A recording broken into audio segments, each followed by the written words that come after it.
حکم ابن العاص تھا. اس نے حضور صلی اللہ علیہ وسلم کا ظاہری زمانہ پایا اور اس کی عادت تھی حکم کی، یہ چگل خور تھا اور معاذ اللہ یہ بدبخت چگلی کرتا تھا تو حضور کے خلاف چگلی کرتا. یہ بڑی بدترین قوم ہوتی ہے چگل خور. چگل خور سے کبھی دوستی نہیں کرنا چاہیے، کیونکہ اللہ کے رسول صلی اللہ علیہ وآلہ وسلم نے فرمایا کہ چگل خور کبھی جنت میں داخل نہیں ہو سکتا. کچھ لوگوں کی فطرت ہوتی، عادت ہوتی ہے چگل خوری کی. وہ جب تک ان کا کھانا اس وقت تک ہضم نہیں ہوتا جب تک وہ چگلی نہ کرے، یعنی ادھر کی بات ادھر، ادھر کی بات ادھر. اور یاد رکھنا چگل خور پر کبھی اعتماد نہیں کرنا. میں اس لیے اس کی مذمت ابھی بیان کر رہا ہوں کہ ابھی حکم کا کردار آپ کے سامنے میں نے پیش کرنا ہے. یہ بہت خاص خیال رکھنا اپنی زندگی میں. رحمت للعالمین صلی اللہ علیہ وآلہ وسلم نے حکم سے جتنی نفرت کی ہے مجھے حیرت ہوتی ہے. میں حکم کا کردار پڑھ کر کے مجھے حیرت ہوتی ہے کہ حکم سے حضور نے کتنی نفرت کا اظہار فرمایا. اللہ کے رسول صلی اللہ علیہ وسلم حضور کے خلاف چگلی کرتا تھا یہ شخص جسے حکم کہتے ہیں، اللہ کے محبوب صلی اللہ علیہ وسلم کے خلاف. اور چگل خور جنت میں نہیں جا سکتا. کبھی اس قوم سے دوستی نہیں کرنا. کیوں؟ اس لیے کہ جو تمہاری چگلی دوسروں کے پاس کرتا ہے وہ ضرور بالضرور اس کی چگلی تمہارے پاس کرے گا، اور جو دوسروں کی آپ کے پاس لاتا ہے وہ آپ کی بھی کسی کے پاس لے جائے گا. اس لیے کبھی بھی چگل خور پہ اعتماد نہیں کرنا، اس سے دوستی نہیں کرنا. چگل خور کبھی بھی کسی کا وفادار نہیں ہو سکتا. اور کچھ لوگوں کی عادت ہوتی ہے ان کا کھانا ہی ہضم نہیں ہوتا، اس کی ادھر، اس کی ادھر، اس کی ادھر. ان کی دنیا بھی تباہ ہوتی ہے اور آخرت بھی تباہ ہوتی ہے. اللہ کے محبوب صلی اللہ علیہ وسلم نے کھول کھول کر ہمیں بیان فرمایا ہے.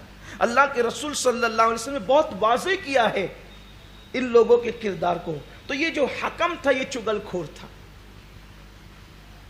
حکم اور آج کل تو چگل خوروں کو بڑے مرتبے حاصل ہے کہ یہ لوگوں کی باتیں ہم تک لاتے ہیں، لیکن وہ آپ تک لاتے ہیں تو آپ کی بھی لے جاتے ہیں. اس لیے کبھی ان کو مرتبے نہیں دینا، وہ آپ کو نقصان پہنچائے. ایسا دشمن جو حق کہتا ہے وہ چگل خور دوست سے بہتر ہے.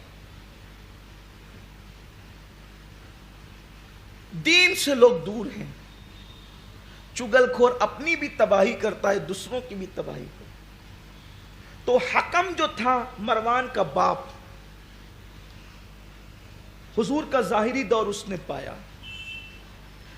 حضور صلی اللہ علیہ وسلم سے وہ ملنے کے لیے آیا، کیونکہ حضور کو تو سب پتا تھا کون کیا کرتا ہے. غیب دا نبی کو سب پتا تھا. حضور پردے ڈالتے تھے. اگر دنیا میں چگل خوروں کی موت ہو جائے تو دنیا سے 90% فتنوں کا خاتمہ ہو جائے. گھر میں چگل خور ہو تو گھر سلامت نہیں، محلے میں چگل خور ہو تو محلہ سلامت نہیں، ملک میں چگل خور ہو تو ملک سلامت نہیں. چگل خوروں نے بڑی بڑی سلطنتوں کو تباہ برباد کیا. اللہ کی پناہ مانگنا چاہیے چگل خوروں سے. بڑے خطرناک لوگ ہوتے ہیں.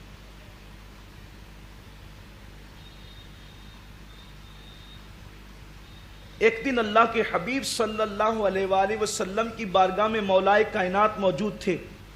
حضور نے بلایا علی قریب آؤ، اور قریب بلا کر کے فرمایا کہ کچھ باتیں بتائی، راز کی باتیں. اتنے میں کسی نے تلوار سے حضور کے دروازے پہ دستک دی. تلوار سے دستک دی حضور کے دروازے پہ. حالانکہ صحابہ پہلے تو حضور کے دروازے پہ دستک نہیں دیتے تھے. ادب تھا، صحابہ کا ادب تھا کہ دروازے پہ دستک، حضور کی چوکھٹ پہ دستک نہیں دیتے تھے، بیٹھ جاتے تھے، انتظار کرتے تھے حضور باہر آئیں گے تو ملاقات کریں. بہت ارجنٹ ہوتا تھا، بہت جلدی ہوتا تھا، تو پھر وہ اپنے ناخنوں سے، اپنے جو ناخن تھے اس سے دستک دیتے تھے تاکہ آواز بلند نہ ہو. لا ترفعوا اصواتکم فوق صوت النبی. دیکھیں یہ احتیاط تھی ان کی